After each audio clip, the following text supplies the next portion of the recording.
Now, my favorite were the scary stories, and that's kind of where my mind has always been is the scary stuff, as evidenced by the novels that I Uh-huh. write Yeah. and the movies that I make, and I'm kind of known for my scary stories or telling scary stories.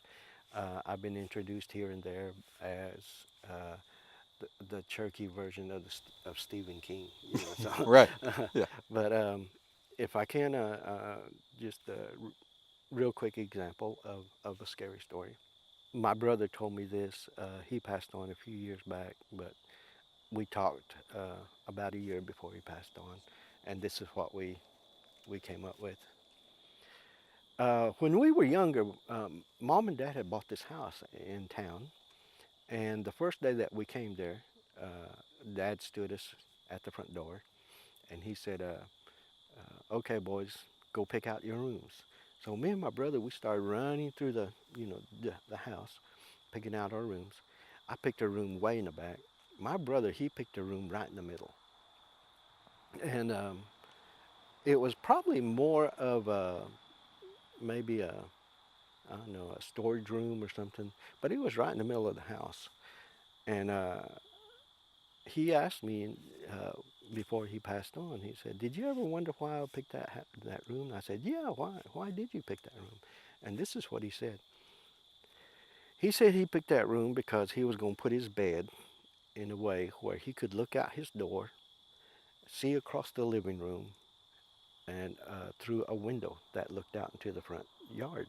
That's what he liked about it, that he could see out into the front yard.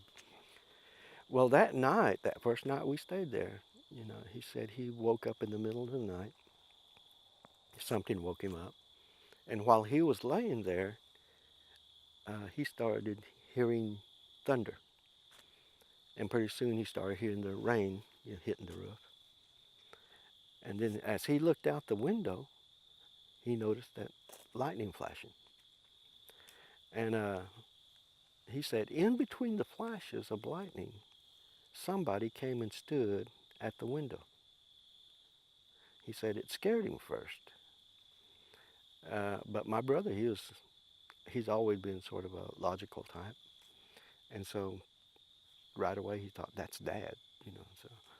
So he yelled at Dad, "Dad, is that a bad storm coming?" He said Dad never moved, kept looking out the window, never said a word. So my brother tried again. "Dad, is that a bad storm coming?" Said Dad never moved, never said a word, kept looking out the window. So my brother said he got up out of bed, walked to his bedroom door, and tried again. "Dad, is that a bad storm?"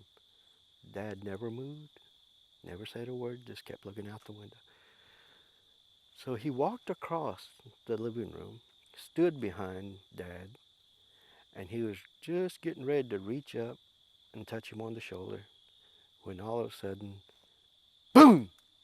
Lightning hit right outside the window, just lit up everything.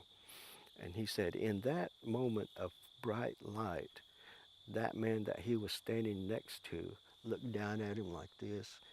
And my brother said it wasn't Dad at all. It was some old man, had white hair, white mustache, white beard, wrinkly face, and there were just holes where his eyes were supposed to be. And he said as soon as the lightning flash was gone, that man was gone too. And George, my brother, was standing there in the living room by himself. So it scared him so bad he went running to Mom and Dad's room and jumped in bed with them. The next morning at breakfast table, Mom asked my brother, what happened last night? Why'd you come into our room? Did you get scared about something? And so he started telling Mom about, what he had seen. And I remember this part because I had just come to the table. Mom said, well, what did this old man look like?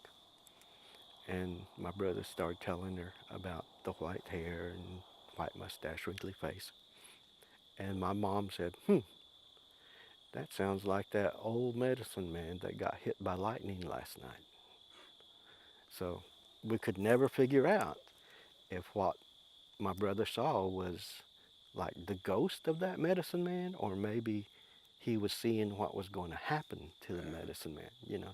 So we could never figure that out, but maybe somebody can, you I don't know, but I may go jump in bed myself. know. But those are the kinds of stories I grew up with, you know, and I tell folks that's probably why I'm so demented now. But Well, we're glad you are. but I enjoy storytelling. I like to listen to stories too, as just as well as as telling stories, you know. So there's a book that came out last year.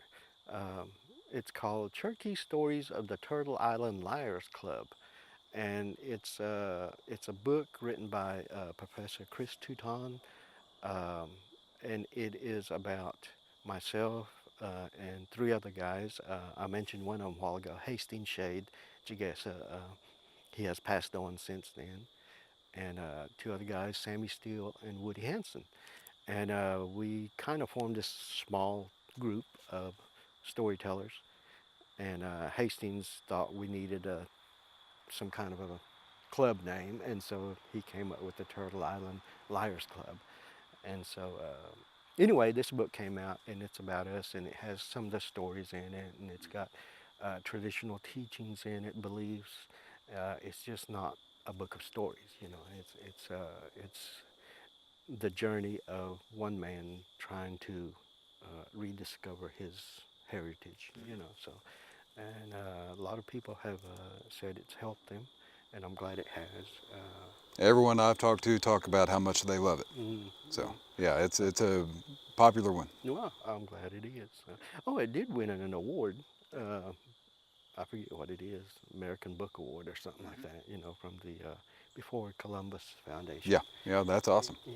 Well, I wish we could stay out here all night and listen to them. Oh yeah. We're about due for a fire. It's getting a Oh little yeah. cool It's here. getting a little cool out here now. But I guess we better call it a day. And at the very least, we can tell people that when you're around, it's a good time to go hear some stories. Oh yeah. Yeah, look out for some national holidays and things like that, and you can find him there.